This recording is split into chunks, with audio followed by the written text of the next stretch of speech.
I'm going to be talking to you today with my various hats on. First, my professor hat. I'm a full-time faculty member in the English department at City Tech, and this morning a colleague observed me teaching a class.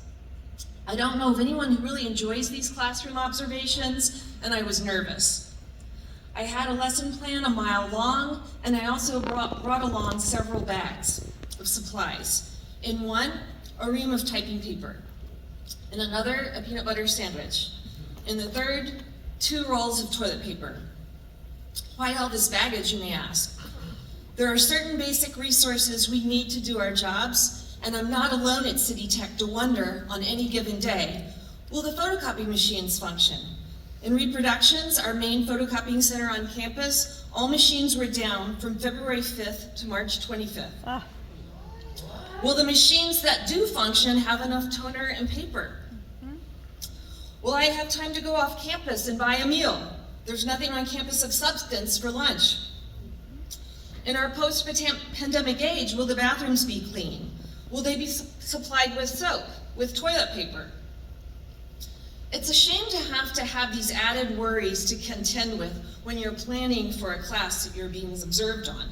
Keep in mind, I have a full-time position. You can imagine how the anxiety would escalate for someone who is an adjunct.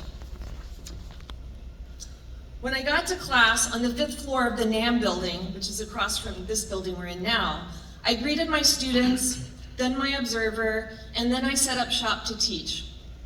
My eye drifted up to a suspicious-looking ceiling tile, covered in a wicked black, and I couldn't concentrate. I turned away, but in the middle of my lesson, as students were doing group work, I whipped out my cell phone and snapped a photo. You can never have too much documentation. Now I change hats. I'm the PSC chapter chair at City Tech, and we've presented at labor management meetings on the issue of mold for the past decade. The administration always reassures us that the mold is not mold, or that it was taken care of. The moldy chairs and books were thrown away. The wall was painted over. The leaks were repaired.